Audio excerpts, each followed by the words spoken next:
As a full-time photographer and videographer slash YouTuber, I've been trying to bring across those skills to this new channel of mine and trying to refine my GoPro settings to get a really nice balance between like a cinematic look with motion blur and something that's stable enough to watch without bothering the viewers.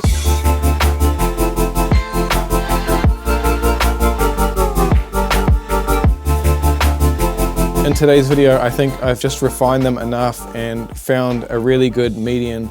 So I'm going to go over that and show you guys all my new settings. Also talk a little bit about how I color grade. Now, like I said before, I am a professional photographer, videographer, and you might not want to go this far. That's totally fine. I do color grade with my own LUTs. I'll put a link to those in the description. If you want to support the channel, feel free to go ahead and buy those, but don't feel like you have to. You can just use the standard GoPro color and people are not going to have an issue with that. So there's been a lot of talk around GoPros and using the inbuilt stabilization and using that with combined ND filters. I can see where that argument's coming from. The issue is not using ND filters, the issue is the slow shutter speed. That's creating the blur in your shots. Think of ND filters just like sunglasses for your lens. We do use ND filters in the professional scene for weddings, commercial work. The idea is to keep your shutter speed low so you get a natural kind of motion blur that our eyes are used to. And that's pretty much what we're trying to recreate with this GoPro footage. However, using it together with the inbuilt stabilization can cause a few issues. The GoPro I'm using is still the Hero 11 Black, that hasn't changed. I also have the Hero 8 Black, and these settings are going to apply from the 7 all the way up to 11 as far as I know. The only thing that's going to change is the style of ND filters that you're going to have to buy. Now remember, there's a whole bunch of things you can change. You don't have to stick with these settings, but this video is about what I'm using to get the look I get.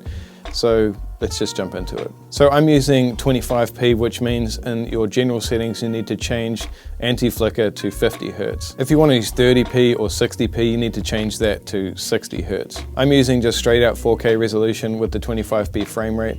I also use Super View on the lens, and I do have Hypersmooth turned on just to the standard setting, not on boost or anything like that. The important settings here are the Pro Tune. So I'm using 10-bit color because that just grades better. The difference compared to my last setting video is I'm now using the standard bitrate because you get about 3 or 4 times more space on your memory card. It uses less battery life and the camera doesn't tend to get quite as hot. The next key to this setup is pretty much your shutter speed and your ND filters. So I've changed my shutter speed to 1/100th of a second. So that's double what it was on at 50th of a second. And that makes it so you can still see some motion blur. I'll throw some samples up with 50p and 100p and also with stabilization on and off so you can see the difference. But at 100 frames a second, I'm finding the stabilization has just enough speed in the shutter to get a sharp image and not sort of make it all blurry like it does at 50p. With that, you need an ND filter. So a lot of people talk about ND filters, but they're still using an auto shutter and it's kind of pointless.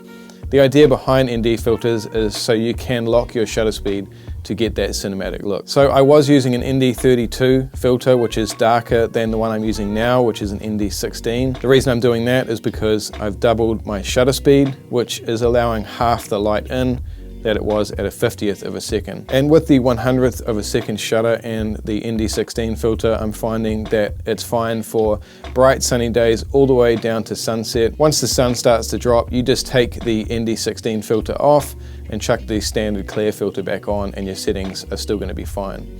If you're doing night rides, you're probably going to have to go down to a 50th of a second or raise your ISO, but we'll get into ISO now. So I have my max and minimum ISO set to 100 and 800.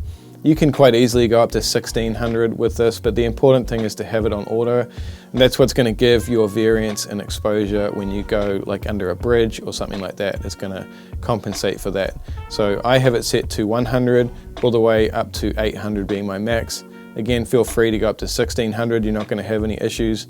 And at night, you can probably go up to 3200. It's going to be a bit noisy, but it's still going to be fine. The other difference I've changed is put my white balance on native. So it was on 5500 Kelvin, and that's probably going to suit most people.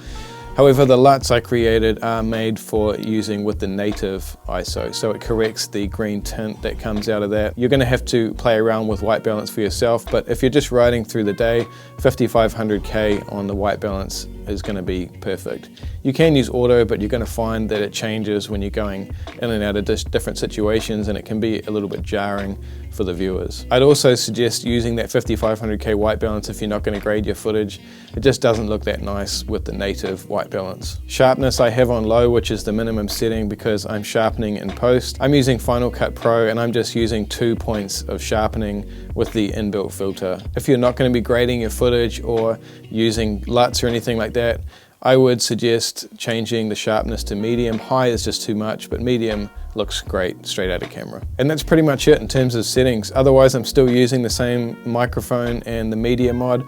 I do have it all set up in my new helmet. So at the moment, I'm using the Shoei Hornet ADV helmet. I just bought another giant Squid mic from Amazon and that's been working great as well. I just have it located in the cheek pad itself, so that just takes a little bit more wind out of it. But that's pretty much it for this video. So I hope that helped you out. Again, if you want to check out those LUTs, the link is in the description. They're really going to work for GoPro and maybe DJI drones. Otherwise, like I said, don't feel like you have to buy them. Just use the standard GoPro color or the flat color. Minor adjustments are going to get you something that's looking nice. I'll be back with some more videos real soon.